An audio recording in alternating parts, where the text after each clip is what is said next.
পাহাড়ের প্রতিটি বাঁকেই রয়েছে অপূর্ব সৌন্দর্য, আর এই সৌন্দর্যের টানেই সবসময় হাতে সময় পেলেই ছুটে চলে যাই এই পাহাড়ে, যেখানে যখন মেঘ এসে চারিদিক থেকে ঘিরে ধরে, সঙ্গে শীতল ঠান্ডা বাতাস এসে এক অদ্ভুত স্পর্শ করে যায়। কি যে ভালো লাগে বলে বোঝানো যাবে না। মন একদম শান্তিতে শান্ত হয়ে যায়। আর বাঙালিদের ঘরের কাছের পাহাড় বলতে আমরা বুঝি উত্তরবঙ্গ। আর এবার আমাদের গন্তব্য উত্তরবঙ্গের সব থেকে উঁচু পর্বতচূড়া সান্দাকফু। হাতে যদি থাকে 3টি রাত ও 4টে দিন, তাহলে ব্যাগপত্র গুছিয়ে নিয়ে চলে আসতে পারেন এই সান্দাকফু ট্যুরে। আজকের এই একটি ভিডিওর মাধ্যমেই আপনাদের জানাবো সান্দাকফু ট্যুরের যাবতীয় সমস্ত তথ্য, আর অন্য ভিডিও দেখবার প্রয়োজন হবে না। থাকছে আজকের ভিডিওটিতে সান্দাকফু নিয়ে 3 নাইটস 4 ডেজের একটি সম্পূর্ণ ট্যুর প্ল্যান, সঙ্গে বিস্তারিত যাবতীয় সমস্ত তথ্য। বন্ধুরা, আমি পবিত্র, সবাইকে স্বাগত পবিত্র ট্রাভেল গাইড চ্যানেলের আরও একটি নতুন ইনফরমেটিভ ভিডিওতে। আজকের ভিডিওটি থেকে আপনারা জানতে পারবেন সান্দাকফু নিয়ে 3 নাইটস 4 ডেজ একটি কমপ্লিট ট্যুর গাইড। আপনারা এখানে কিভাবে আসবেন, কোথায় থাকবেন, সমস্ত হোমস্টের একদম অরিজিনাল কন্ট্যাক্ট নাম্বার। সান্দাকফুতে এনজিপি থেকে গাড়ি নিয়ে ডাইরেক্ট যেতে পারবেন না। মানেভঞ্জন থেকে সান্দাকফু রুটের গাড়ি নিয়ে তবে যেতে হবে। ভিডিও থেকে জানতে পারবেন মানেভঞ্জন থেকে কিভাবে, কোথা থেকে গাড়ি পরিবর্তন করবেন, কিভাবে সান্দাকফু রুটের গাড়ি নেবেন, কী কী ডকুমেন্টস তার জন্য লাগবে, যাবতীয় সব কিছুই জানতে পারবেন। আর সব থেকে জরুরি, খরচ কত হবে। ভিডিওটিতে থাকছে খরচের একদম সম্পূর্ণ বিস্তারিত তথ্য, সঙ্গে থাকছে গাড়ির ড্রাইভারের খোঁজ। তাই বন্ধুদের কাছে অনুরোধ ভিডিওটি সম্পূর্ণ দেখার। ভালো লাগলে বা আপনাদের একটু যদি উপকারে আসে, তাহলে ভিডিওটিকে একটি লাইক দেওয়ার অনুরোধ রইল, সঙ্গে শেয়ার ও সাবস্ক্রাইব করবার অনুরোধ রইল। প্রথমেই বলি আপনারা এই সান্দাকফুতে কিভাবে আসবেন। আপনারা যদি ট্রেনে আসেন তাহলে আপনাকে আসতে হবে NJP railway station. Sealdah Howrah থেকে এনজিপি আসার জন্য প্রচুর ট্রেন রয়েছে। শিয়ালদহ হাওড়া থেকে এনজিপি আসার একটা ট্রেনের লিস্ট আমি ডেসক্রিপশন বক্সে দিয়ে দেবো, আপনারা চেক করে নেবেন। আর যদি আপনারা বাই প্লেনে আসতে চান তাহলে চলে আসুন। এখান থেকে সবথেকে কাছের এয়ারপোর্টটি হলো বাগডোগরা। বাগডোগরাতে এসে সেখান থেকে গাড়ি নিয়ে আপনাদের ট্যুরটি শুরু করুন। আমরা এসেছি পায়রাডাঙ্গা থেকে। প্রথমে রোহিয়াটি রেলওয়ে স্টেশন, সেখান থেকে তিস্তা তোরসা এক্সপ্রেসে করে এনজিপি। আমরা ভোর 8টার মধ্যে পৌঁছে গিয়েছিলাম এনজিপি রেলওয়ে স্টেশন। আমরা সবাই এখানে 2 ঘন্টা ওয়েট করার পর আমাদের গাড়ি বলা ছিল। সেই গাড়ি আসা মাত্রই আমরা বের হয়ে পড়লাম আমাদের আজকের প্রথম দিনের গন্তব্যে। আর শুরু হয়ে গেল আমাদের সান্দাকফু ট্যুরের আজকের প্রথম দিন। এ প্রসঙ্গে বলে রাখি, যদি আপনারা তিস্তা তোরসা এক্সপ্রেসে আসেন আর যদি রিটার্নিং রুম আপনাদের বুক না থাকে, তাহলে এনজিপি রেলওয়ে স্টেশনে কোথায় কোথায় আপনারা ওয়েট করতে পারেন। এনজিপি রেলওয়ে স্টেশনের 1 নম্বর প্ল্যাটফর্মেই রয়েছে এসি ওয়েটিং রুম। এখানে পার আওয়ারের জন্য 10 টাকা পার হেড চার্জ দিতে হয়, তবে ভিতরটি খুব ভিড় থাকে। এছাড়াও রয়েছে নন এসি ওয়েটিং রুম। এখানে কোনো চার্জ নেই, কিন্তু বসবার জায়গাও নেই। সব থেকে ভালো আপনারা থাকতে পারেন এই 1 নম্বর প্ল্যাটফর্মেই রয়েছে এক্সিকিউটিভ লাউঞ্জ। পুরো এসি, এখানে সোফা পাতানো রয়েছে, এখানে বসতে পারেন। এখানে প্রথম ঘন্টার জন্য পার পার্সন চার্জ পড়ে 50 টাকা। পরবর্তীতে যদি 1 ঘন্টা করে বাড়তে থাকে সেক্ষেত্রে 20 টাকা করে বাড়তে থাকবে। এছাড়াও রয়েছে prepaid coach AC waiting lounge. এখানে কিন্তু একই রকমভাবে পার আওয়ারের সিস্টেমে থাকতে হবে। এখানে প্রথম ঘন্টা পার পার্সন 50 টাকা চার্জ, তারপরে যত ঘন্টা বাড়তে থাকবে 30 টাকা করে বাড়তে থাকবে। বন্ধুরা, সান্দাকফুর উচ্চতা প্রায় 12,000 ফুট। আমাদের গ্রুপে যেহেতু ছোট ছোট বাচ্চা রয়েছে, সঙ্গে শ্বাসকষ্টের সমস্যা রয়েছে এমন ব্যক্তিও রয়েছে, তাই আমরা প্রথম দিনেই 12,000 ফুট উঁচুতে উঠব না। আজকের প্রথম দিনের আমাদের গন্তব্য পাংখাবাড়ি হয়ে কার্শিয়াং পার করে মানেভঞ্জন থেকে ধোত্রে পার করে প্রায় এনজিপি থেকে 117 কিলোমিটার দূরে অবস্থিত উত্তরবঙ্গ দার্জিলিং জেলার এক সুন্দরী পাহাড়ি অফবিট গ্রাম পালমাজোয়া। এনজিপি থেকে মানেভঞ্জন পর্যন্ত 7 সিটার গাড়ি ভাড়া 4,000 টাকা, আর পালমাজোয়া পর্যন্ত 5,000 টাকা। এনজিপি থেকে রওনা দেওয়ার পর যখন দুপাশের চা বাগানের মধ্যে দিয়ে গাড়ি ছুটে চলে পাহাড়ের দিকে, তখন নতুন জায়গায় যাবার জন্য আনন্দে মনটা ব্যাকুল হয়ে ওঠে। দেখতে দেখতে আমরা চলে এলাম পাংখাবাড়ি। খুব সুন্দর একটি ছোট্ট গ্রাম এই পাংখার বাড়ি। এরপর গাড়ি নিয়ে আমরা এগিয়ে চললাম মানেভঞ্জনের উদ্দেশ্যে। এনজিপি থেকে মানেভঞ্জন প্রায় 81 কিলোমিটার দূরে অবস্থিত। আমাদের প্রায় 4 ঘন্টা সময় লাগলো। মানেভঞ্জনের উপর দিয়ে যাওয়ার সময় একটা কাজ করবেন, আপনারা প্রয়োজনীয় জল তুলে নিন, কারণ মানেভঞ্জন থেকে যতই এগোবেন প্রথমে পড়বে ধোত্রে, তারপর পালমাজোয়া। ধোত্রেতে জল পাবেন, কিন্তু মানেভঞ্জনে যে জলটি 5 লিটার 70 টাকা দাম, সেটি ধোত্রেতে পড়বে দাম 100 টাকা, পালমাজোয়াতে মেবি আরও বেশি। আমরা আমাদের ট্যুরের প্রথম দিনের ব্রেকফাস্ট আমরা ধোত্রে এসে করলাম। এখানে 1 প্লেট মোট 8 পিস মোমোর দাম ছিল 50 টাকা। আমরা বেলা 11টার মধ্যে এসে পৌঁছালাম এই দার্জিলিং অফবিট সুন্দর পাহাড়ি গ্রাম পালমাজোয়াতে। পালমাজোয়াতে আমরা এসে উঠেছিলাম একদম নেচার মধ্যে অবস্থিত সিংহলীলা জঙ্গল লজে। বুকিং ইনফরমেশন অন স্ক্রিনে শেয়ার করা হলো। এখানে per head per day fooding plus lodging 1500 টাকা। এখানকার রুমগুলি বেশ ভালোই। তা প্রথমে আপনার হোটেল চেক ইন করে একটু রেস্ট নিয়ে দুপুরবেলাতে লাঞ্চ করুন। লাঞ্চে আমাদের দিয়েছিল ভাত এবং ডিমের ঝোল, সঙ্গে একটি তরকারি। লাঞ্চ করে আপনারা বেরিয়ে পড়ুন পালমাজোয়ার প্রকৃতির মধ্যে। পায়ে হেঁটে উপভোগ করুন পালমাজোয়ার মধ্যে অবস্থিত এই অসাধারণ সৌন্দর্যকে। এখানে কিন্তু গাড়ি নিয়ে স্পট বাই স্পট যাওয়ার কোনো ব্যাপার নেই। এখানে পায়ে হেঁটে উপভোগ করতে পারবেন এই অসাধারণ সৌন্দর্য। খুব ভালো লাগবে, আমাদের দারুণ লেগেছিল। রাতের ডিনারে ভাতের সঙ্গে ছিল চিকেন, ডাল আর একটা সবজি। গুড মর্নিং বন্ধুরা। সকালে ঘুম থেকে উঠে মনটা বেশ ভালো হয়ে গেল, কারণ ঘুম থেকে উঠেই দেখি আকাশ পরিষ্কার, রোদ ঝলমলে একটা দারুণ দিনের শুভারম্ভ। দ্বিতীয় দিনের শুরুতে সকালে ঘুম থেকে উঠে আপনারা চারিদিকটা ঘুরে দেখুন, আশেপাশটা ঘুরে দেখুন। এখানে প্রকৃতি আপনার সামনে উন্মুক্ত অবস্থায় রয়েছে, যেদিকে যাবেন সেদিকেই প্রকৃতি। অসাধারণ প্রাকৃতিক সৌন্দর্য, চারিদিকে পাহাড়ের এই নৈসর্গিক দৃশ্য এখান থেকে দারুণ উপভোগ করা যায়। দেখতে দেখতেই চলে এলো সকালের ব্রেকফাস্ট, লুচি দিয়ে ঘুগনি, সঙ্গে একটা ডিম সিদ্ধ। ব্রেকফাস্ট করেই আমরা হোমস্টে চেক আউট করে গাড়ি নিয়ে বেরিয়ে পড়লাম মানেভঞ্জনের দিকে। মানেভঞ্জন এখান থেকে 27 থেকে 28 কিলোমিটার দূরে অবস্থিত, কিন্তু যাত্রাপথে 7 কিলোমিটার এগুলোই পড়বে ধোত্রে। আমরা ধোত্রে কিছুটা সময় নামবো এবং ঘুরে দেখবো পায়ে হেঁটে। এই সিঁড়ি দিয়ে উপরের দিকে উঠলেই রয়েছে একটা শিব মন্দির, এবং আরও কিছুটা উপরে উঠলে রয়েছে একটা সুন্দর ভিউ পয়েন্ট। চারিদিকে অসাধারণ প্রাকৃতিক সৌন্দর্যের মধ্যে এই শিব মন্দিরটি অবস্থিত। এই শিব মন্দির থেকে সমগ্র ধোত্রে গ্রামটিকে দারুণভাবে দেখতে পাওয়া যায়। এখানে কিছুটা সময় কাটাতেও বেশ ভালো লাগবে। সামান্য একটু উপরে উঠলেই রয়েছে একটি অসাধারণ ভিউ পয়েন্ট, যেখান থেকে চারপাশের অসাধারণ প্রাকৃতিক সৌন্দর্য খুব সুন্দর দেখতে পাওয়া যায়। সঙ্গে আপনারা ঘুরে দেখতে পারেন এই পাইন বন। এই ধোত্রেতে কিন্তু অনেক হোমস্টে আছে, চাইলে আপনারা থাকতে পারেন। এখানে অবস্থিত বেশ কিছু হোমস্টের নাম এবং কন্ট্যাক্ট ডিটেলস শেয়ার করা হলো অন স্ক্রিনে, আপনাদের কাজে লাগতে পারে। আমরা এসে পৌঁছালাম মানেভঞ্জন। মানেভঞ্জনে এসে পরপর কিছু কাজ আছে যেগুলি করতে হবে। প্রথমে সান্তাকপু রুটের জন্য গাড়ি বুক করে পারমিট করাতে হবে। মানেভঞ্জনে এসে আপনারা Singalila land rover owners and welfare অ্যাসোসিয়েশনের এই অফিস থেকে গাড়ি বুক করবেন। সান্তাকপু রুটে শুধুমাত্র 2 ধরনের গাড়ি চলে, ল্যান্ড রোভার এবং বোলেরো গাড়ি। আপনারা ল্যান্ড রোভারও নিতে পারেন, বোলেরো গাড়িও নিতে পারেন, দুটো ক্ষেত্রেই ভাড়া কিন্তু সেম। তবে ল্যান্ড রোভারে সাবেকি ভাবটা বেশি আর বোলেরো গাড়িতে কমফোর্টেবল বেশি। যাই হোক, আমাদের সঙ্গে ছোট বাচ্চা থাকার কারণে আমরা বোলেরো গাড়ি ঠিক করলাম। এবার বলি এই গাড়ি ভাড়া কত হবে। Singalila land rover owners and welfare অ্যাসোসিয়েশনের তরফ থেকে একটা ফেয়ার চার্ট তৈরি করা আছে। ওই ফেয়ার চার্ট অনুসারে যা ভাড়া পড়বে তাই আপনাকে দিতে হবে, না একটু বেশি না একটু কম। গাড়ি নিয়ে এখান থেকে ফালুট পর্যন্ত যাওয়া যায়, কিন্তু আমরা যাব সান্তাকপু পর্যন্ত। আমরা 2টো রাত্রি থাকবো। First night Tumling, second night Sandakphu. Sandakphu পর্যন্ত আপ ডাউন গাড়ি ভাড়া 5,500 টাকা, আর নাইট হল্ট পার নাইট 1,500 টাকা, অর্থাৎ 2 রাত্রি 3,000 টাকা। তাহলে আমাদের গাড়ি ভাড়া মোট পড়বে এই মানেভঞ্জন থেকে সান্তাকপু হয়ে আবার মানেভঞ্জন ব্যাক, মোট 5,500 টাকা, সঙ্গে 2টো নাইট হল চার্জ 3,000 টাকা, অর্থাৎ মোট পড়বে 8,500 টাকা।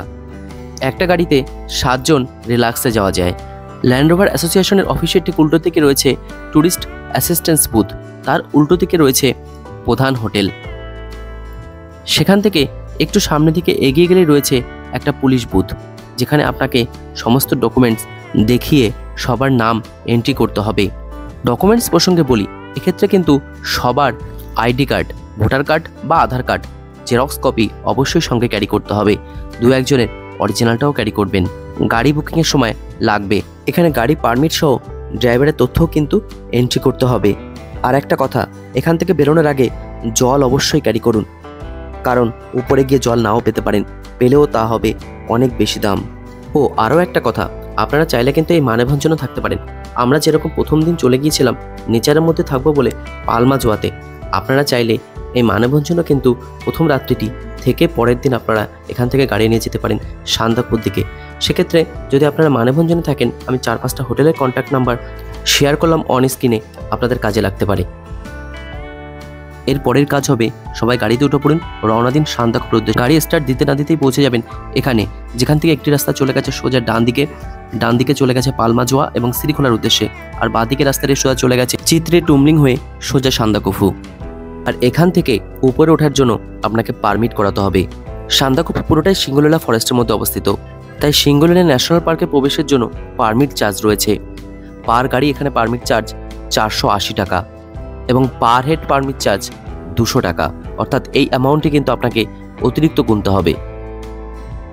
আমরা মানেভঞ্জন থেকে প্রয়োজনীয় সমস্ত কাজ কমপ্লিট করে, গাড়ি বুক করা থেকে শুরু করে পারমিট করানো পর্যন্ত সমস্ত কাজ কমপ্লিট করে আমরা অবশেষে রওনা দিলাম আমাদের আজকের দিনের প্রথম গন্তব্য, এই মানেভঞ্জন থেকে প্রায় 13 থেকে 14 কিলোমিটার দূরে অবস্থিত একটা সুন্দরী জনপদ টুমলিং। টুমলিং পৌঁছানোর আগে পড়বে আরও 3 থেকে 4টি জনপদ, চিত্রে, লামেধরা, মেঘমা, টংলু হয়ে টুমলিং। আমরা কিন্তু প্রতিটা স্পটেই দাঁড়াবো। অনেক সময় ড্রাইভাররা কিন্তু ডাইরেক্ট টুমলিং চলে যাওয়ার চেষ্টা করবে, কোনো জায়গা সম্পর্কে, কোনো স্পট সম্পর্কে, এটা কোন জায়গা কিন্তু তারা বলবে না। আপনারা কিন্তু অবশ্যই নামবেন, প্রতিটা জায়গায় রয়েছে অসাধারণ সিনিক বিউটি। দেখতে দেখতে অসাধারণ সিনিক বিউটির মধ্যে দিয়ে মানেভঞ্জন থেকে প্রায় 3 কিলোমিটার দূরে আমরা এসে পৌঁছালাম একটি সুন্দর জনপদ চিত্রেতে। চিত্রে একটি ছোট্ট গ্রাম, মাত্র কয়েকটি পরিবারের বাস। আমরা যখন চিত্রে এসে পৌঁছালাম তখন চারিদিকে একটা ঘন কুয়াশায় ঢাকা ছিল। যদি এখান থেকে পরিষ্কার ক্লিয়ার স্কাই দেখতে পাওয়া যায়, তাহলে চারপাশের অসাধারণ পাহাড়ি সৌন্দর্যের সঙ্গে এখান থেকে উপভোগ করা যায় অপূর্ব কাঞ্চনজঙ্ঘাকে। আপনারা চাইলে প্রথম দিনই এনজিপি থেকে মানেভঞ্জন এসে গাড়ি পরিবর্তন করে সোজা চলে আসতে পারেন এই চিত্রে। এই চিত্রে কিন্তু আপনারা প্রথম নাইট স্টে করতে পারেন। এই চিত্রেতে এসে কোথায় থাকবেন, চলুন আপনাদের একটি সুন্দর হোমস্টের খোঁজ দিই। আপনারা চিত্রে এসে থাকতে পারেন এই সুন্দর হোমস্টেটিতে, হক্স নেস্ট হোমস্টে। এখানে per head per day fooding plus lodging 1200 টাকা। এই চিত্রে ছেড়ে আবার আমরা এগিয়ে চললাম আমাদের পরের গন্তব্য লামেধরা, মাত্র 2 থেকে 3 কিলোমিটার দূরেই। রাস্তায় মাঝে মাঝেই এরকম চেক পোস্ট পড়বে, যেখানে আপনাদের পারমিশন সহ সমস্ত কাগজ দেখা হবে এবং দেখা হবে অরিজিনাল কারো একজনের ভোটার কার্ড বা আধার কার্ড। পাহাড়ি রাস্তার এই অপূর্ব সৌন্দর্যের মধ্য দিয়ে আমরা এসে উপস্থিত হলাম আমাদের পরের গন্তব্য লামেধরা। লামেধরা একটি ছোট্ট জনপদ, যেখানে বাড়িঘর বলতে মাত্র কয়েকটা হাতে গোনা। এখানে রয়েছে চায়ের দোকান, আপনারা এখানে নেমে চা খেতে পারেন। আমরা যখন নেমেছিলাম লামেধরা থেকে যে সিনিক বিউটি, অসাধারণ পাহাড়ি সৌন্দর্য সঙ্গে কাঞ্চনজঙ্ঘা দেখা যায়, দেখতে পেলাম না, কারণ চারিদিকটা ছিল ঘন কুয়াশায় ঢাকা। আমরা এখানে আর বেশিক্ষণ দাঁড়ালাম না, আমরা এরপর বেরিয়ে চললাম এখান থেকে আমাদের পরের গন্তব্য মেঘমার উদ্দেশ্যে। আমরা খুব তাড়াতাড়ি পৌঁছে গেলাম মেঘমা। এখানেও রয়েছে একটি চেকপোস্ট, যেখানে আপনাদের সমস্ত পারমিশন চেক করা হবে। আপনারা দেখাবেন, দেখিয়ে মেঘমা একটু ঘুরে দেখবেন। অত্যন্ত সুন্দর জায়গা এই মেঘমা। মেঘমার নামকরণ বোধহয় সবসময় মেঘের আনাগোনা হয় বলেই রয়েছে। এই মুহূর্তে মেঘমা সম্পূর্ণ মেঘে ঢাকা, তবুও যে সৌন্দর্য দেখতে লাগছে এখান থেকে, তা সত্যি অবর্ণনীয়। কি অপূর্ব সুন্দর এই গ্রাম। অবশ্যই কিন্তু আপনারা নামবেন এই মেঘমায়, 10 মিনিট হলো ঘুরে দেখুন এই অপূর্ব সুন্দর গ্রামটিকে। এখানে রয়েছে একটি গুম্ফা, সঙ্গে পায়ে হেঁটে চারিদিকটা ঘুরে দেখতেই ভালো লাগবে। মানেভঞ্জন থেকে এই মেঘমার দূরত্ব মাত্র 9 কিলোমিটার। মেঘমা ঘুরে আপনারা এগিয়ে চলুন এখান থেকে মাত্র 2 কিলোমিটার দূরে অবস্থিত টংলুর দিকে। টংলু পৌঁছানোর রাস্তার অসাধারণ সিনিক বিউটি সত্যি আপনাকে মুগ্ধ করবে। আমরা এসে উপস্থিত হলাম টংলু। টংলুতে রয়েছে একটি ছোট্ট পুকুরিকে নিয়ে এখানকার সৌন্দর্য সত্যি অসাধারণ।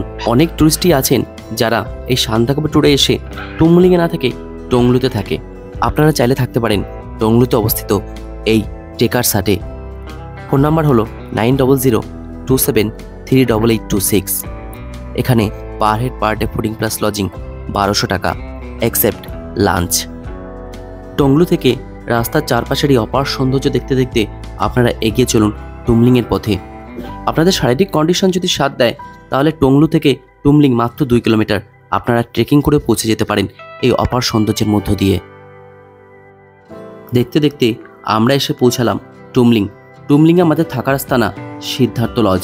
এখানে per head per day fooding plus lodging 1500 টাকা। আমাদের রুমটি ছিল দোতলায়, রুম নাম্বার 301। রুমটিতে ছোট ছোট দুটো খাট পাতানো ছিল। আমাদের 4 জনের ক্ষেত্রে খুব একটা অসুবিধা হয়নি। রুমটি ছোট হলেও খুব সুন্দর, পরিষ্কার পরিচ্ছন্ন এবং গোছানো ছিল। রুমের এই জানালা থেকে কাঞ্চনজঙ্ঘাও দেখতে পাওয়া যায়। আমরা লাঞ্চের ঠিক আগে এসে উপস্থিত হলাম। লাঞ্চে ছিল ভাতের সঙ্গে একটা সবজি, ডাল এবং ডিমের তরকারি। এখানে কিন্তু আপনাদেরকে খাবার নিয়ে খেতে হবে, সম্পূর্ণটাই বুফে সিস্টেম। এটা হলো সিদ্ধার্থ লজ, আর দোতলার উপরে ছিল আমাদের রুমটি। আর আমাদের রুম থেকে সামনে রয়েছে এরকম অপার সৌন্দর্য। আমরা লাঞ্চ করার পর একটু সময় নষ্ট করলাম না, বেরিয়ে পড়লাম সঙ্গে সঙ্গে এই টুমলিংয়ের অপরূপ সৌন্দর্য উপভোগ করবার জন্য। আমরা এসেছি মে মাসে। মে মাসে সাধারণত সম্পূর্ণ ওয়েদার ক্লিন পাওয়া যায় না, মেঘলা থাকে, ফলে কাঞ্চনজঙ্ঘা দর্শন খুব টাফ। তবুও এখানকার যা সৌন্দর্য আমরা দেখছি, এক কথায় অনবদ্য, মন ভরে যাওয়ার মতো। যদিও কাঞ্চনজঙ্ঘা দর্শন এখনও আমাদের হয়নি, তবে এই টুমলিং থেকেই দেখতে পাওয়া যায় পৃথিবীর সর্বোচ্চ 5টি পর্বতশৃঙ্গের মধ্যে 4টি। তবুও যদি আপনারা এই সময় আসেন, আপনাদের চোখের সামনে ধরা দেবে যতই উপরের দিকে উঠবেন রং বেরঙের রডোডেনড্রন। যাই হোক, টুমলিং আমরা ঘুরতে বেরিয়ে পড়েছি। আমরা চলেছি ওই দূরে পাহাড়ের উপরে অবস্থিত একটি ছোট্ট বৌদ্ধ মন্দির দর্শনে। আপনারা যদি সামনের অক্টোবর নভেম্বর মাসে আসেন, তাহলে অসাধারণ ওয়েদার পাবেন এই টুমলিংয়ে। আমরা এখন এসে উপস্থিত হলাম এই ছোট্ট বৌদ্ধ মন্দিরে। আমরা এই বৌদ্ধ মন্দির দর্শন করে আরও সামনের দিকে এগিয়ে চললাম। বন্ধুরা, এই মুহূর্তে আমি চোখের সামনে যা দেখছি, জানি না কতটাই আপনাদের জন্য ক্যামেরাবন্দি করতে পারছি। যে কি ভালো লাগছে তা বলে বোঝানো যাবে না। মেঘ এসে পাহাড়ের চূড়াগুলোকে ঢেকেছে, কিন্তু অনেকটা দৃষ্টিগোচর হচ্ছে সমগ্র পর্বতময় দৃশ্য। এখানে রয়েছে বেশ কিছু উঁচু উঁচু ছোট ছোট পর্বত।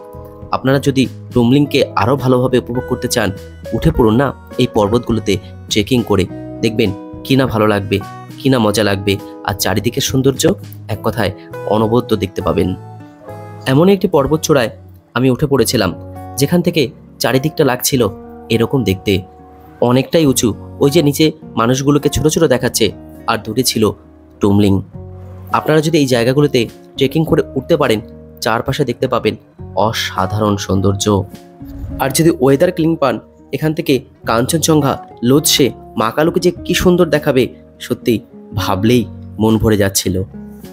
এটাই ছিল আমাদের প্রথম পর্বতচূড়া জয়। দেখতে দেখতেই আমরা এই পর্বতচূড়া থেকে খুব দ্রুত নিচে নেমে গেলাম। নিচে নামতেই দেখা হলো এই ট্রেকার্সদের সঙ্গে, যারা ট্রেকিং করে চলেছে সান্দাকফুর উদ্দেশ্যে।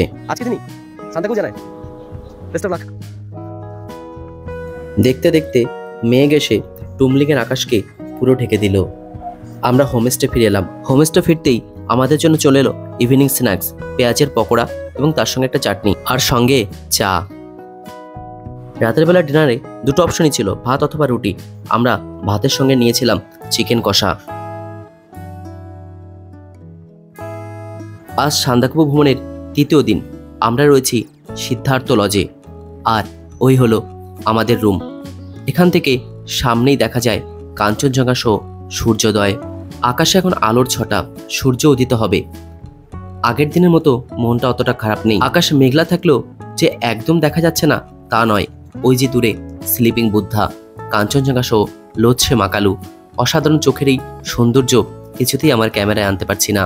যাই হোক, এই সৌন্দর্য দেখে মন মুগ্ধ হয়ে গেল। তবে পরিষ্কার বোঝা যাচ্ছে বুদ্ধাজি শুয়ে আছেন ওখানেই। পরিষ্কার বোঝা যাচ্ছে কাঞ্চনজঙ্ঘা চূড়া, লোৎসে মাকালুকেও। এই অপার প্রাকৃতিক সৌন্দর্য ভরা টুমলিংয়ের সকাল থেকে সবাইকে সুপ্রভাত।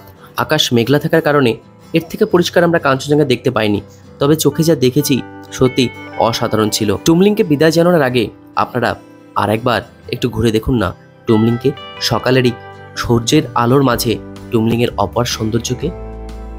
এই অপূর্ব সুন্দর টুমলিংয়ে এসে আপনারা কোথায় থাকবেন, আমি বেশ কিছু হোমস্টের কন্ট্যাক্ট ডিটেলস সহ নাম শেয়ার করলাম অন স্ক্রিনে, আপনাদের কাজে লাগতে পারে। Siddhartha lodge, green hill paradise, Satkar lodge, Shikhar lodge, Sherpa পাশন হোমস্টে, ডুমঝুম হোমস্টে। প্রতিটা হোমস্টের কন্ট্যাক্ট নাম্বার সহ ট্যাগ ডিটেলস কিন্তু অন স্ক্রিনে শেয়ার করা হলো, আপনারা চাইলে ফোন করে নিতে পারেন। আর একটু ভালো করে সকালে ঘুরে এসে রুমে ফিরতেই দিয়ে গেল গরম গরম চা।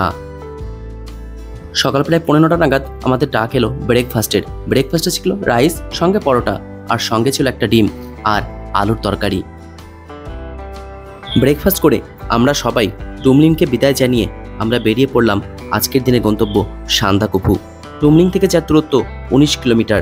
রাস্তায় পড়বে দুটি অপূর্ব সুন্দর জনপদ, গৈরিবাস ও কালীপুখুরি। সঙ্গে থাকবে এবড়ো খেবড়ো রাস্তার অসাধারণ অভিজ্ঞতা। আমরা এসে উপস্থিত হলাম টুমলিং থেকে প্রায় 7 কিলোমিটার দূরে অবস্থিত গৈরিবাসে, যার উচ্চতা 8600 ফুট। এখানে রয়েছে চেকপোস্ট, যেখানে আপনার অরিজিনাল আধার কার্ড বা ভোটার কার্ড সহ চেক করা হবে সমস্ত ডকুমেন্টস। গৈরিবাস একটি ছোট্ট জনপদ, যেখানে কয়েকটি ঘরবাড়ি ছাড়া কিছুই নেই। রয়েছে চারিদিকে অসাধারণ সৌন্দর্য। এখানে হোমস্টেও আছে, চাইলে কিন্তু থাকতেই পারেন। গৈরিবাসে কিছুটা সময় নেমে চারিদিকে একটু ঘুরে উপভোগ করে নিন এই অপার প্রাকৃতিক সৌন্দর্যকে। গৈরিবাস থেকে সান্দাকফু যাওয়ার রাস্তা কিছুটা ভালো থাকলেও তারপরে শুরু হলো আসল রাস্তা। যে রাস্তার কথা আমি আগে শুনেছি, সান্দাকফু যাওয়ার রাস্তা নাকি খুব খারাপ এবং ভয়ঙ্কর।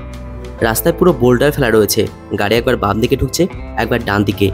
যখন এরকম হচ্ছিল তখন মনে হলো না, আমরা সঠিক গাড়ি চুজ করেছি, বোলেরো, কারণ এই রাস্তায় এই গাড়ি ঠিক আছে, কারণ ল্যান্ড রোভারের জার্কিং আরও অনেক বেশি। খুব শীঘ্রই আমরা এসে পৌঁছালাম গৈরিবাস থেকে প্রায় 6 কিলোমিটার দূরে অবস্থিত সুন্দর একটি পাহাড়ি জনপদ কালীপুখুরিতে। এই সমস্ত জায়গাগুলি যে এত সুন্দর, সত্যি না এলে কিন্তু বোঝা যায় না। মেঘের এই লুকোচুরি খেলা সব সময় চলছে, কখনো মেঘ এসে পুরো ঢেকে দিচ্ছে, আবার ক্ষণিকের মধ্যেই যেন সব পরিষ্কার হয়ে গিয়ে পুরোটাই উন্মুক্ত হয়ে যাচ্ছে। অসাধারণ এই দৃশ্য। এখানের মূল আকর্ষণ হলো এই পুখুরি। এই পুখুরিকে পবিত্র বলে মান্য করা হয়, ফলে অনেকে তাদের মনস্কামনা পূরণ করার জন্য এখানে পরপর পাথর সাজিয়ে রাখে বা কয়েনও কিন্তু এই পুখুরিতে ছড়ে ফেলে। প্রকৃতির মধ্যে প্রাকৃতিক উপায়ে সৃষ্ট এত উঁচুতে এরকম একটা পুখুরি সত্যিই ভাবনার বিষয়। অপার এই সৌন্দর্যের মধ্যে দাঁড়িয়ে মনে হয় শুধু প্রাণ ভরে উপভোগ করি প্রাকৃতিক এই অদ্ভুত সৌন্দর্য। মাঝের এই পাথরের স্তম্ভের বাঁ দিকটা হলো ভারত আর ডান দিকটা হলো নেপাল। আপনারা চাইলে এখানে অনেকটা সময় কাটাতে পারেন, কারণ জায়গাটি সেরকমই অনেকটা সময় কাটানোর মতোই। কালীপুখুরিকে আমরা বেশ এনজয় করলাম। অনেকটা সময় কাটিয়ে আমরা রওনা দিলাম এখান থেকে প্রায় 6 কিলোমিটার দূরে অবস্থিত সান্দাকফুর দিকে। সান্দাকফু যাওয়ার পথে আপনাদের কিন্তু কখনো পিছু ছড়বে না রডোডেনড্রন গাছ। রাস্তার দুপাশে হয়ে রয়েছে প্রচুর রডোডেনড্রন, বিভিন্ন কালারের, দারুণ লাগবে। সামনের ওই বিস্তৃত জায়গায় রয়েছে শুধুই রডোডেনড্রন, আর হয়ে রয়েছে বিভিন্ন রং বেরঙের রডোডেনড্রন। আমার মোবাইল ফোনের ক্যামেরা হয়তো অতটা ক্যাপচার করতে পারছে না, কিন্তু এই যে কি সৌন্দর্য, সত্যি তা অবর্ণনীয়। যাত্রাপথের এই জায়গাটি স্বর্গের থেকেও কম ছিল না।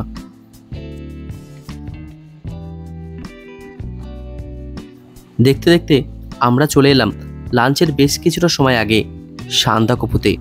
সান্দাকফুতে আমাদের থাকার ঠিকানা সানরাইজ হোমস্টে। এখানে এসে প্রথম আমাদের কাজ হলো হোমস্টে চেক ইন করা। আমরা চেক ইন করে রুমের দিকে এগিয়ে গেলাম। আমরা এই হোমস্টের উপরের রুমগুলো পাইনি, আমাদের রুমগুলো ছিল একদম নিচের ফ্লোরে। রুমগুলো খুবই ছোট, ব্যাগপত্র রাখার জায়গা পর্যন্ত ভালোভাবে নেই। যদি শুধুমাত্র দুজন থাকতো তাহলে ঠিক হতো, কিন্তু বাচ্চা নিয়ে এত ছোট রুম সত্যি একটু অসুবিধাজনক। এমনিতে রুমটি পরিষ্কার পরিচ্ছন্ন ছিল। এখানে আমাদের পার হেড পার ডে চার্জ ছিল 1900 টাকা করে। এখানেও কিন্তু বুফে সিস্টেম, অর্থাৎ খাবার নিয়ে খেতে হবে। খাবার এরকম সামনে দেওয়া থাকবে, আপনাকে থালা নিয়ে সেই খাবার নিয়ে খেতে হবে। আমাদের দুপুরে লাঞ্চে ছিল সাদা ভাত, ছিল একটা ডাল, আর সঙ্গে একটা আলুর তরকারি, আর সঙ্গে ছিল আলু ভাজা, আর একটা চাটনি, আর ডিমের কষা। এখান থেকে ওই যে দূরে ভিউ পয়েন্ট। আমরা লাঞ্চ করে একটু সময় নষ্ট না করে আমরা বেরিয়ে পড়লাম চারিদিকটা ঘুরে দেখবার জন্য। এখানে রয়েছে প্রচুর রডোডেনড্রন গাছ। রডোডেনড্রনের ফুল দেখে আপনাদের মন মুগ্ধ হয়ে যাবে। সানসেট ভিউ পয়েন্ট এখান থেকে প্রায় 2 থেকে 2.5 কিলোমিটার দূরে অবস্থিত। আলে, তো আলে আপনারা যেতে পারেন ট্রেকিং করে। আরেকটা অপশন আছে, যদি আপনাদের মধ্যে কোনো ছোট বাচ্চা বা বয়স্করা থাকে তাহলে তাদের জন্য গাড়ির ব্যবস্থা করতে পারেন। এখান থেকে আল পর্যন্ত আপ ডাউন গাড়ির চার্জ 1000 টাকা। তাই আমরা আলে যাওয়ার জন্য আমরা দুটো গাড়ি ঠিক করলাম আমাদের সবার জন্য 2000 টাকা দিয়ে। কিন্তু আকাশ মেঘলা, সানসেট হয়তো দেখা হবে না, কিন্তু আল জায়গাটি কেমন কেমন এখানকার প্রাকৃতিক সৌন্দর্য কি আছে এখানে দেখে আসার মনের খুব ইচ্ছা ছিল, তাই আমরা গাড়ি বুক করে রওনা দিলাম আলের উদ্দেশ্যে। অল্প সময়ের মধ্যে সানসেটের বেশ কিছুটা সময় আগে আমরা এসে পৌঁছলাম আলে। এখানে রয়েছে একটা দুটো হাতে গোনা বাড়ি। এটাই হলো সানসেট ভিউ পয়েন্ট। এখানে ডান দিকে আপনারা সূর্যাস্ত দেখতে পাবেন, আর ঠিক তার উল্টো দিকে দেখা যায় কাঞ্চনজঙ্ঘার পুরো রেঞ্জ। সানসেটের সময় এখানে একটি মায়াবী পরিবেশ তৈরি হয়, যার সাক্ষ্য আজ আমরা হতে পারলাম না। হয়তো আগামী দিন আবার আসবো, তার সাক্ষী থাকবো। অপূর্ব সুন্দর এই পাহাড়ি জায়গাতে আমরা বেশ কিছুটা সময় ঘুরে কাটালাম। সানসেট না দেখলেও আমরা যে সৌন্দর্য দেখতে পেয়েছি তা আমাদের মন ভরিয়ে দিয়েছিল। আপনাদের মধ্যে যদি কেউ আলে থাকতে চান, তাহলে রইল আলে থাকার ঠিকানা এই Pinky homestay. Contact number on স্ক্রিনে শেয়ার করা হলো। এটি শুধুমাত্র হোয়াটসঅ্যাপ করবেন, কারণ এখানে নেটওয়ার্ক সেভাবে পাওয়া যায় না, ফলে কলে কিন্তু পাবেন না। হোয়াটসঅ্যাপ করবেন, ওনারা হোয়াটসঅ্যাপে আপনাকে রিপ্লাই দেবে। আলে যাওয়ার পথে বা আল থেকে ফেরার পথে আপনারা দেখতে পাবেন এই অপূর্ব সুন্দর রডোডেনড্রনের বাগান, যা ক্ষণিকের জন্য হলো আপনাকে পাগল করে দেবে। ট্রেক করে যদি আলে আসেন আপনারা, তাহলে এই রডোডেনড্রনের বাগানের মধ্যে দিয়েই আসতে হবে। এরপর এখান থেকে খুব দ্রুত আমরা হোমস্টে ফিরে এলাম। হোমস্টে সন্ধ্যার পরে আমাদের জন্য চলে এলো পকোড়া আর চা। সানরাইজ হোমস্টেতে রাতে ডিনারের মধ্য দিয়ে আমাদের তৃতীয় দিনের সমাপ্তি ঘটল। সানরাইজ আপনারা সান্দাকপুর যে কোনো প্রান্ত থেকেই দেখতে পারেন, তবে সব থেকে ভালো জায়গা হলো আমাদের এই হোমস্টে সানরাইজ হোমস্টের একদম টপে, অর্থাৎ ছাদে। ছাদ থেকে এখানে সুন্দর সানরাইজ দেখতে পাওয়া যায়, সঙ্গে তার ঠিক উল্টো দিকে কাঞ্চনজঙ্ঘার পুরো রেঞ্জ দেখতে পাওয়া যায়। কিন্তু আমাদের ভাগ্য হয়তো অতটা ভালো ছিল না। আমরা সানরাইজ দেখতে পেলেও আকাশে হালকা মেঘ থাকায় আমরা কাঞ্চনজঙ্ঘাকে সেরূপ দেখতে পেলাম না। এখান থেকে দেখা যায় এভারেস্টকেও, সেটিও দেখতে পেলাম না, তাই একটু তো হতাশ হলাম। তবে অল্প কিছু সময়ের জন্য আমাদের চোখের সামনে ধরা দিয়েছিল কাঞ্চনজঙ্ঘার চূড়া। দেখেছিলাম খুব সুন্দরভাবে, যদিও আমার মোবাইল ফোনের ক্যামেরায় তা আসেনি, কিন্তু এই সৌন্দর্য খুব ভালো লেগেছিল। ওই দূরে দেখা যায় স্লিপিং বুদ্ধা শায়িত হয়ে রয়েছে। এই সকালবেলাতে আমি চলে এলাম সানরাইজ হোমস্টে ঠিক পাশের ভিউ পয়েন্টে। এটিই বোধহয় সান্দাকফুর সব থেকে উঁচু স্থান, কারণ এর থেকে উঁচু পাহাড় বা পর্বত আমার চোখে পড়ছে। আর আজ সকাল থেকে সান্দাকফুতে চলছে বিশাল হাওয়া, বিশাল ঠান্ডা বাতাসের সংস্পর্শে গা কেঁপে উঠছে। আমরা সকালবেলাটা সান্দাকফুতে দারুণভাবে ঘুরে কাটালাম, বেশ ভালো লাগলো। এরপর আমরা হোমস্টে ফিরে এখানে এসে দেখি ইতিমধ্যে ব্রেকফাস্ট দিয়ে দেওয়া হয়েছে। ব্রেকফাস্টে অনেক অপশন রয়েছে, অনেক ধরনের খাবারই রয়েছে, কিন্তু আমরা চুজ করলাম পাউরুটি আর বাটার, সঙ্গে ডিম সিদ্ধ। সান্দাকফুতে আমরা এক অসাধারণ অভিজ্ঞতা অর্জন করলাম। আজ আমাদের শেষ দিন। আজ এখান থেকে এই ব্রেকফাস্ট করার পরই আমরা বেরিয়ে পড়ব আমাদের গন্তব্য এনজিপির উদ্দেশ্যে। যাওয়ার আগে বলি, আপনারা সান্দাকফুতে এসে কোথায় থাকবেন, আমি আপনাদেরকে বেশ কিছু হোমস্টের কন্ট্যাক্ট নম্বর সহ ডিটেলস শেয়ার করছি অন স্ক্রিনে। Sunrise hotel and restaurant, Sherpa chalet, trekkers hut, hotel Nababuddha. প্রতিটি হোটেলেরই কন্ট্যাক্ট নম্বর সহ ফুডিং প্লাস লজিং কত করে পার হেড সেটাও শেয়ার করা হলো, আপনাদের কাজে লাগতে পারে। সান্দাকফু যাওয়ার এই অপূর্ব সুন্দর রাস্তার সৌন্দর্য উপভোগ করতে করতে আমরা এগিয়ে চললাম এনজিপির উদ্দেশ্যে, যার দূরত্ব এখান থেকে প্রায় 113 থেকে 14 কিলোমিটার। আপনারা যদি চান এখান থেকে ডাইরেক্ট এনজিপি না গিয়ে অন্য কোথাও আরও একটা দিন থাকতে পারেন, সেক্ষেত্রে আপনাদের ট্যুরটি কিন্তু আরও একটা দিন বাড়বে। ফেরার পথে যদি কোনো জায়গা মিস হয়ে থাকে, তাহলে একটু দাঁড়িয়ে দেখে নিতে পারেন। হাতে কিন্তু আপনারা যথেষ্ট সময় নিয়ে বেরোবেন, না হলে কিন্তু এরকম বিপদ আপনাদের সঙ্গে হতে পারে। আমরা যে গাড়িতে যাচ্ছিলাম, এনজিপি পৌঁছানোর কিছুটা আগে গাড়ির টায়ার বাস্ট করেছিল, সেক্ষেত্রে আমাদের অনেকটা সময় নষ্ট হয়েছিল। অতিরিক্ত টায়ার যেহেতু ছিল, একটু সময় নষ্ট হলো, কিন্তু গাড়িটি দ্রুত রিপেয়ার করে আমরা রওনা দিয়েছিলাম এনজিপির উদ্দেশ্যে। আমাদের ট্রেন ছিল এনজিপি থেকে 7:45-এ দার্জিলিং মেল। তাহলে বন্ধুরা চলো এক নজরে দেখে নেওয়া যাক আমাদের ট্যুর প্ল্যানটি কেমন ছিল। প্রথম দিন এনজিপি থেকে মানবাঞ্জন হয়ে পালমাজোয়া, মোট দূরত্ব 115 থেকে 17 কিলোমিটার। পালমাজোয়া খুব ভালো করে ঘুরে দেখুন।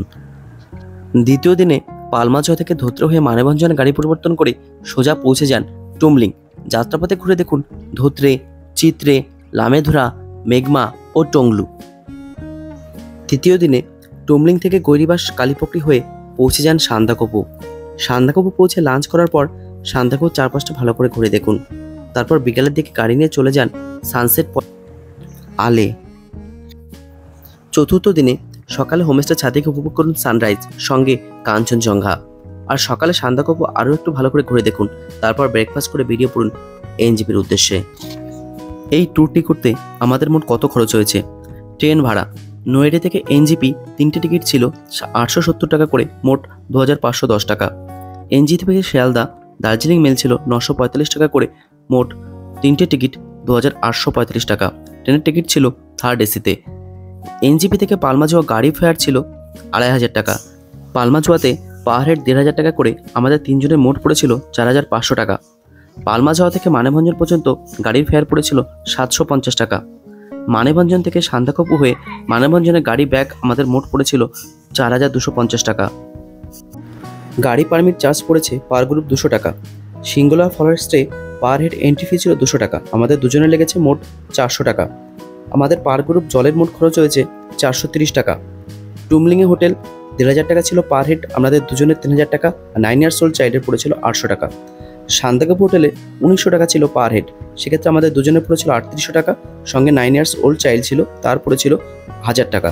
মানেভঞ্জন থেকে এনজিপি গাড়ি ভাড়া পড়েছিল 2000 টাকা। তাহলে ট্যুরটি করতে মোট খরচ হলো ট্রেন ভাড়ার মোট পড়েছিল 5355 টাকা, মোট হোটেল খরচ হয়েছিল 13100 টাকা, মোট গাড়ি ভাড়া পড়েছিল 9500 টাকা, সিঙ্গুলার ফরেস্টে entry fee per head charge সহ মোট পড়েছিল 600 টাকা, জল পড়েছিল মোট 430 টাকা, অর্থাৎ আমাদের মোট খরচ হয়েছিল 28985 টাকা। এক্ষেত্রে বলে দিই, আমরা একটা গাড়িতে দুটো গ্রুপ শেয়ার করেছি, সুতরাং গাড়ি ফেয়ার এখানে ক্ষেত্রে একটা গাড়ির ক্ষেত্রে হাফ দেখানো হয়েছে, যেহেতু শুধুমাত্র আমাদের খরচের হিসাব দিলাম আমি এখানে।